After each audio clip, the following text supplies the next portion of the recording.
ಕಾಂಗ್ರೆಸ್ನಲ್ಲಿ ನಿಲ್ತಾ ಇಲ್ಲ ಅಧಿಕಾರದ ಜಟಾಪಟಿ. ಸಿದ್ದು ಬಣ ವೈಲೆಂಟ್ ಆಗ್ತಿದ್ದಂತೆ ಇನ್ನೊಂದು ಕಡೆ ಡಿಕೆಶಿ ಬಣ ಸೈಲೆಂಟ್ ಆಗ್ಬಿಟ್ಟಿದೆ. ಅಧಿಕಾರ ಹಂಚಿಕೆ ಸಲುವಾಗಿ ಡಿಕೆಶಿ ಪರ ಬ್ಯಾಟಿಂಗ್ ಮಾಡ್ತಿದ್ದ ಆಪ್ತರು ಸೈಲೆಂಟ್ ಆಗ್ಬಿಟ್ಟಿದ್ದಾರೆ. ಕೈಪಡೆಯಲ್ಲಿ ನಿಲ್ಲದ ಅಧಿಕಾರ ಹಂಚಿಕೆ ಜಟಾಪಟಿ. ಸಿದ್ದು ಬಣ ವೈಲೆಂಟ್ ಆಗುತ್ತಿದ್ದಂತೆ ಬಂಡೆ ಆಪ್ತರು ಫುಲ್ ಸೈಲೆಂಟ್ ಆಗ್ಬಿಟ್ಟಿದ್ದಾರೆ. ಅಧಿಕಾರ ಹಂಚಿಕೆ ಸಲುವಾಗಿ ಡಿಕೆಶಿ ಪರ ಬ್ಯಾಟಿಂಗ್ ಮಾಡ್ತಿದ್ರು ಆಪ್ತರು.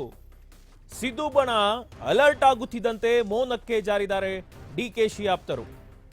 ಏನನ್ನು ಮಾತನಾಡದೆ ಸೂಚನೆಯನ್ನ ಕೊಟ್ರ ಡಿಕೆಶಿ. ಹಾಗಾದ್ರೆ ಬಜೆಟ್ಗೂ ಮುಂಚೆ ದೆಹಲಿಗೆ ಹೈಕಮಾಂಡ್ ನಾಯಕರಿಂದ ಬುಲಾವ್ ಆಗುವ ಕೂಡ ನಿರೀಕ್ಷೆ ಕೂಡ ಇದೆ. ಕರ್ನಾಟಕ ಕಾಂಗ್ರೆಸ್ನಲ್ಲಿ ಮುಖ್ಯಮಂತ್ರಿ ಸಿದ್ದರಾಮಯ್ಯ ಮತ್ತು ಉಪಮುಖ್ಯಮಂತ್ರಿ ಡಿಕೆ ಶಿವಕುಮಾರ್ ಬಣಗಳ ನಡುವಿನ ರಾಜಕೀಯ ಮೇಲಾಟ ಏನಿದೆ ಈಗ ಹೊಸ ಹಂತಕ್ಕೆ ತಲುಪಿದೆ. ಒಂದ್ ಕಡೆ ಸಿದ್ದರಾಮಯ್ಯ ಅವರ ಆಪ್ತ ಸಚಿವ ಎಚ್ ಸಿ ಮಹದೇವಪ್ಪ ಅವರು ಸಿದ್ದರಾಮಯ್ಯ ಅಧಿಕಾರದಿಂದ ಇಳಿಯಬೇಕಾದ ಅನಿವಾರ್ಯತೆ ಏನಾದರೂ ಬಂದ್ರೆ ಮುಂದಿನ ಮುಖ್ಯಮಂತ್ರಿ ದಲಿತ ಸಮುದಾಯದವರಾಗಬೇಕು ಅಂತ ಹೇಳ್ತಾರೆ. ಇದು ಒಂದ್ ಕಡೆ ಡಿಕೆ ಶಿವಕುಮಾರ್ ಅವರ ಹಾದಿಯನ್ನ ತಡೆಯುವ ತಂತ್ರ ಅಂತ ರಾಜಕೀಯ ಪಡಸಾಲೆಯಲ್ಲಿ ವಿಶ್ಲೇಷಣೆಯನ್ನ ಮಾಡಲಾಗುತ್ತೆ. ಸಿದ್ದರಾಮಯ್ಯ ಬಣದ ಸುಮಾರು 21ಕ್ಕೂ ಹೆಚ್ಚು ಶಾಸಕರು ಆಸ್ಟ್ರೇಲಿಯಾ ಮತ್ತು ನ್ಯೂಜಿಲೆಂಡ್ ಪ್ರವಾಸಕ್ಕೆ ತೆರಳಿದ್ದಾರೆ. ಬಜೆಟ್ ಅಧಿವೇಶನಕ್ಕೂ ಮುನ್ನ ಶಕ್ತಿ ಪ್ರದರ್ಶನ ಹಾಗೂ ನಾಯಕತ್ವ ಬದಲಾವಣೆ ಚರ್ಚೆಯನ್ನ ಮುಂದೂಡುವ ಪ್ರಯತ್ನ ಅಂತ ಹೇಳ್ತಾರೆ. ಬಟ್ ಇದೀಗ ಈ ಕಡೆ ನೋಡ್ತಾ ಇದ್ರೆ ಇವತ್ತು ಕೂಡ 31ರಿಂದ ಹೆಚ್ಚು ಶಾಸಕರು ಸಚಿವ ಸಂಪುಟ ಪುನರ್ರಚನೆಗೆ ಒತ್ತಾಯಿಸಿ ಹೈಕಮಾಂಡ್ಗೆ ಪತ್ರ ಕೂಡ ಬರೆದಿದ್ದಾರೆ. ಈ ಕಡೆ ನೋಡಿದ್ರೆ ಈಗ ಡಿಕೆಶಿ ಅವರ ಬಣ ಫುಲ್ ಸೈಲೆಂಟ್ ಆಗಿದೆ.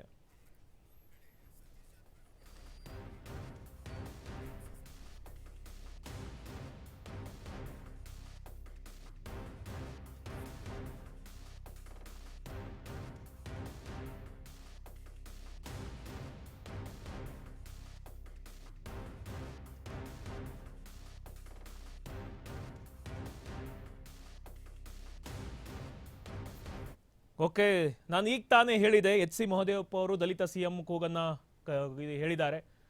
ಒಂದ್ ಕಡೆ ಪರಮೇಶ್ವರ್ ಏನಿದ್ದಾರೆ ಕುಮಾರಸ್ವಾಮಿ ಅವರನ್ನ ಮೀಟ್ ಆಗ್ತಾರೆ. ಡಿ ಕೆ ಶಿವಕುಮಾರ್ ಅವರು ಇದನ್ನ ದೆಹಲಿಗೆ ಹೋಗಿದ್ರು. ಒಂದ್ ಕಡೆ ಸಚಿವ ಜಾರಕಿಹೊಳಿ ಅವರು ಕೂಡ ಸತೀಶ್ ಜಾರಕಿಹೊಳಿ ಅವರು ಕೂಡ ಕೆಪಿಸಿಸಿ ಅಧ್ಯಕ್ಷ ಸ್ಥಾನ ಬೇಕೆಂದು ದೆಹಲಿಗೆ ಕೂಡ ಹೋಗಿದ್ರು. ಇದೀಗ ಒಬ್ಬೊಬ್ರು ಒಂದೊಂದ್ ಕಡೆ ಇನ್ನೊಂದು ಇವತ್ತು ನಾವು ಕೇಳಿದ್ವಿ 31 ಹೆಚ್ಚು ಶಾಸಕರಿಂದ ರೀಶಫಲ್ ಅನ್ನ ಇವರು ಪತ್ರವನ್ನ ಬರೆದಿದ್ದಾರೆ ಅಂತ. ಹಾಗಾದ್ರೆ ಇವರು ಸಂಪುಟ ಪುನರ್ರಚನೆಯನ್ನ ಮಾಡ್ರಿ ಅಂತ ಇವರು ತಮ್ಮನ್ನ ಸೇರಿಸ್ರಿ ಅದರೊಳಗೆ ಅಂತ ಇವರು ಪತ್ರವನ್ನ ಬರೀತಾರೆ ಅಂತೆ. ಅಂದ್ರೆ ಎಲ್ಲಾದ್ರೂ ಇವರಿಗೆ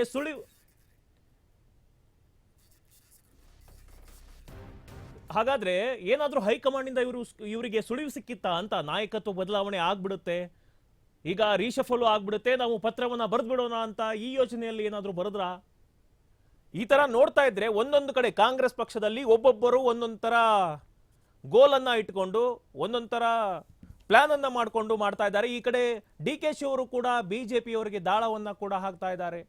ರಾಜ್ಯ ರಾಜಕಾರಣ ಏನಿದೆ ಇದೊಂಥರ ಈಗ ಅಧಿಕಾರ ಹಂಚಿಕೆ ಜಟಾಪಟಿ ಮಧ್ಯೆ ಎಲ್ಲರೂ ಕೂಡ ತಮ್ಮ ಪ್ಲಾನ್ಗಳನ್ನ ಮಾಡ್ತಾ ಇದ್ದಾರೆ.